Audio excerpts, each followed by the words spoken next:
Russo, and we're hanging out with Rob on Front Row Live.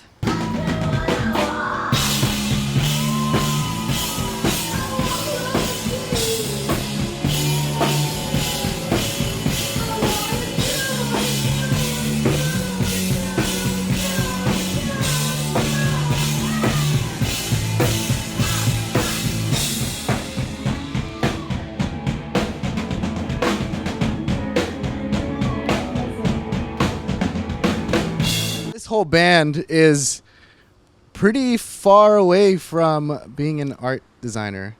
Yeah. So how did you kind of go from that to creating this project? Wait, I'm sorry, an art designer. Interior designer. Isn't that what you wanted to go to school for initially? Oh my gosh, yeah. Sorry, I wasn't sure what you were referencing. I mean, it's actually not that different. You still like get to pick and choose all your quirks and like put them together. It's just expressed in a different way. So no, it's not that different.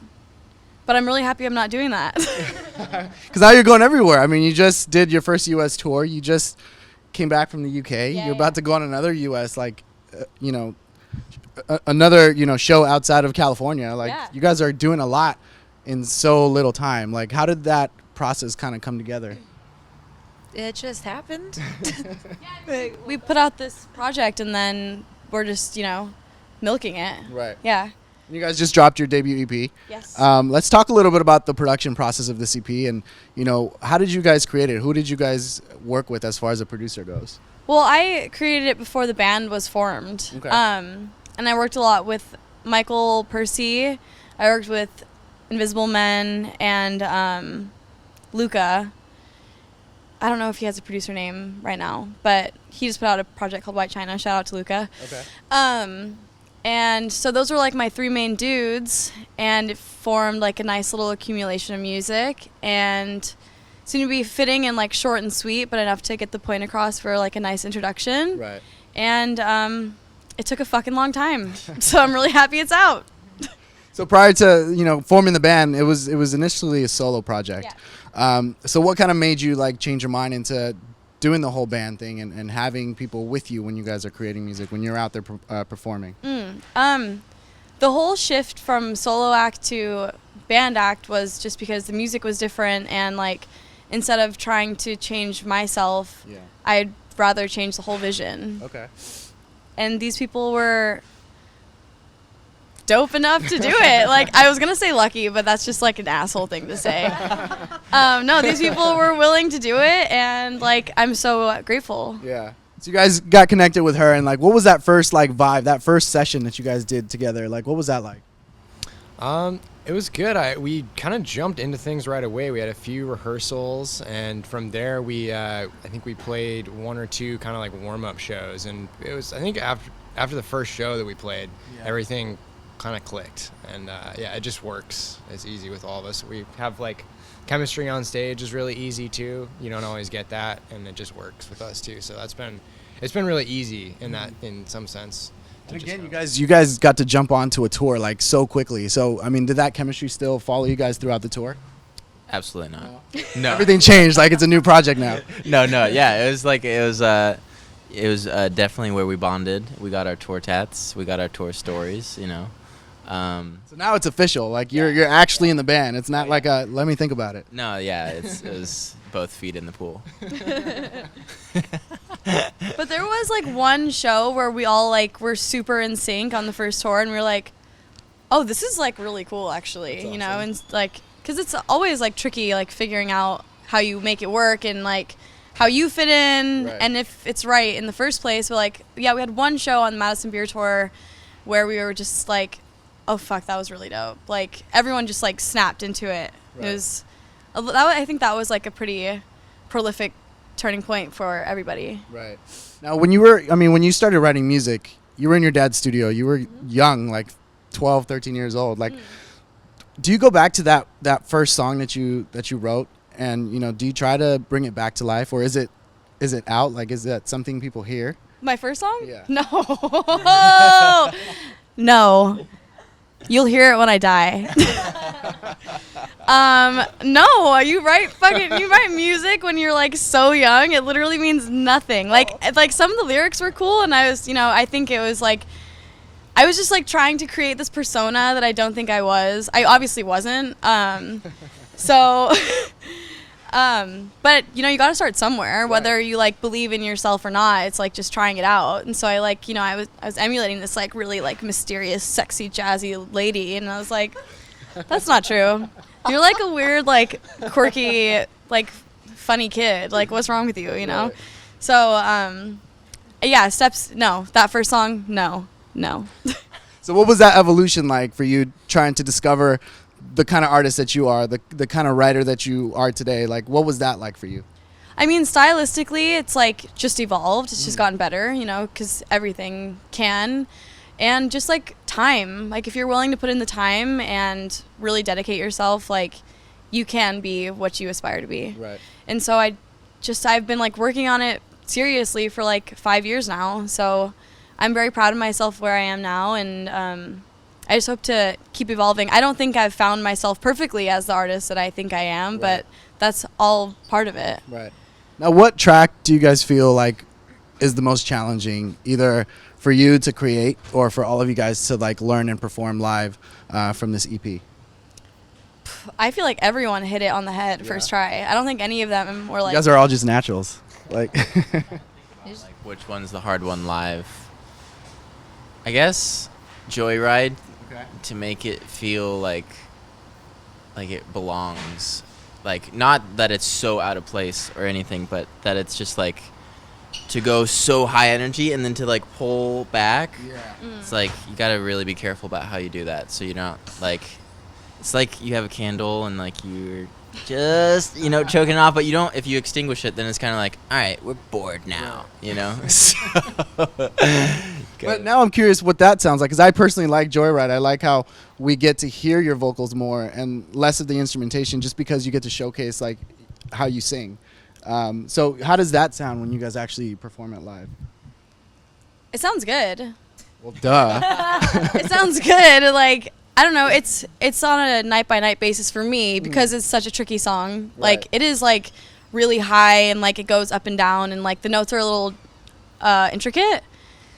So for me, it's like night by night. Okay. I wouldn't say it's like an easy song to do. Right. But I don't know about them. Yeah, it's the most naked of the songs, you know? Like, when you strip down the intensity, you're also like, here I am, dude. Super vulnerable, for Yeah. sure. You're naked. No, definitely. Yeah. Definitely. Now, I like your vocals together on Lonely. Like, that was another favorite track of mine. What was that like, that first time that you guys kind of started recording that record? Because... Uh-oh. Is there a story here? No. Because, like, I love the way that the two sounds kind of blend together. Well, I'm actually not on the recording. See, there was a story here. Yeah, everything's Cailin on there. Okay. That's you, even the vocals? Like, Yeah. that sounds like a completely different person. Now.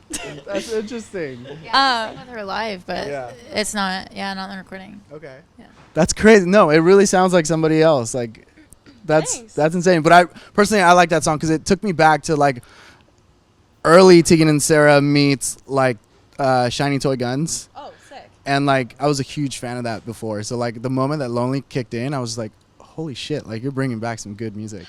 You know, we're just fucking trying to test it out. You're doing a great job. You're doing a great job. Now, for you, Haley, what is it about Darren King that really influenced God, you where did you hear into that? becoming a drummer? I don't know. I Dude, do Darren some King homework. is just the shit. I mean, Math is like has been one of my favorite bands for a long time, but I think he's just like super innovative in how he approaches playing drums. It's not like he's a drummer; he's like a musician who plays drums, you know, and like it's hard to find that sometimes. And just like all the sounds that he picks, and he's so like his setup is super weird. He like wears these headphones and he tapes them around his head so like they won't So fall iconic. off. Yeah, just because like he moves around so much and he's so like emotive in how he plays, and I love it so much. And how when you come, you know, to perform the songs that you do here, like how does that kind of like, I mean, what do you take out of his set that you bring into yours? I mean, he smashes, so I just want to smash. Yeah, smash. Yeah, but in like a musical way, you know, rather than just like animal from the Muppets or something. But but actually like thinking about like how So he talks about candles, you talk about the Muppets. Yeah. All right, I like that. just how how you can approach music like very what's the word I'm looking for? No, not aggressively, just like very carefully, I guess. Okay. But like also bringing a lot of energy that like people really want to respond to. Right. So yeah, and also I can't help it. It's just fun. So when you guys perform for your audience, like the shows that you guys have done so far, like what has that experience been like? Do you feel like the audience are learning your songs quickly, are enjoying the kind of performance that you guys are doing? Yeah, a lot of even on the first tour that we did, I don't really know, but there were some of the shows later in where people seemed to already know a lot of the music, and people have just been really receptive to it, a lot of the shows. And this last tour that we've been on with Dreamwife, the last couple shows especially, have been really good. Everyone's been really into it, and it's been really cool to get to see that. Right. Yeah. Well, we were in San Francisco last night, and like it was wild. Like people were screaming at Cailin and like screaming all the words and stuff, and that was probably like the best show of the tour so far. Yeah. And it was a lot of fun. They were crazy. That's crazy. Now, since you guys kind of have this chemistry now on stage, do you guys think about, moving forward, writing new material? Have you guys been thinking about that lately? Like how you guys are going to put in your 2 cents to create a new, new material? Yeah, I mean, we haven't like had an official like a good amount of time to do that yet, just because we've been just blasting all these tours. Right. So, but like Haley and I have written a song together. Tyler and I started writing songs together. Sean and I will write together. Like, it's just a matter of time. Mm-hmm. And as for right now, like we just have to focus on getting through this tour. Of course, but while you guys are kind of testing the waters with writing together, like, do you feel that you guys are all on the same page, or do you guys all bring in different types of sounds, different types of ideas? Different. Everyone's different, Mm-hmm. for sure. Like super different. Yeah. So, if anything, it'll be just like diverse, but I think also a lot more mature. Right. So what's next after this? You guys are having a couple other, a few more shows. You guys already had the festival circuit going on. So what else can we expect for you guys? Well, the year's almost over, so Christmas album. Just kidding. You guys are working quick. No, that's not happening. No, so we'll do these tours and then just gear up for the next year. Okay. Yeah. Now, are you gonna return the love and write a song named Scott and have your dad come on stage and dance around while you perform it? I've written some songs about my dad. They'll come out. Are you gonna have him do what he did to you when you would go up on stage and dance around while he would perform? I don't know. I think you should do the same. Well, maybe. Like, I would like to return the favor, absolutely. But then I also don't want to do it just to do that. I don't want to do it when it feels like right and I feel like I have all the emotions to write something like up to par. Right. But I think that would be cool. I think if you kind of reverse that, I think that would be kind of awesome. Yeah. Well, I Now that he's getting all old and Oh. I love you, Scott. I was talking to him on my way here. I was talking to him, so he told me to say hello. Oh. You're not old. But I tease him because for the last 10, 15 years, I've been actually working. Like, I've interviewed him. I've shot acoustic sessions with him through my other channel, Punk Videos Rock. Oh, cool. So now that I do this more mainstream kind of channel, and then I'm working with you, so I was like, dude, this is crazy. Yeah, that's wild. We love you, Dad. But yeah, as far as the song goes, like, it'll probably happen. Like, I have so much to write about, involving our relationship. So Right. there's going to be good and bad, and I'm sure there'll be like one that's very, very, very loving. Right. Now, for those fans out there that are not familiar with you guys, what is this band all about? Why did you come together and create the music that you do today? Who's ready for that question? I mean, I'm just like such a fan of art, Okay. like in every aspect, like visual, sounds, everything. So I think my answer would be like experience. Okay. And to like get a little insight of something that maybe you didn't think you could. Okay. Yeah, dude. Amen to that, dude. Yeah, that. Yeah, that and like growth, you Okay. know. Yeah. Yeah, growth, experience, just life, going through life, getting to do this, getting to perform for people, writing music. That's like I don't know. That's what it's all about. Not everybody so. gets to do that, so Yeah, that's Yeah. true. I think more people are scared to actually do that. for sure. That's why I'm a host and not a musician. I'm scared to write music and perform on stage. Oh man, just takes time. It's hard. It's hard. Well, guys, thanks for hanging out with me. Congratulations with the debut EP. I look forward to more music, more tours, and you guys be sure to check out Russo. EP is out now. It's called House of the Pool. Thanks for watching here on Front Row Live. Thank you.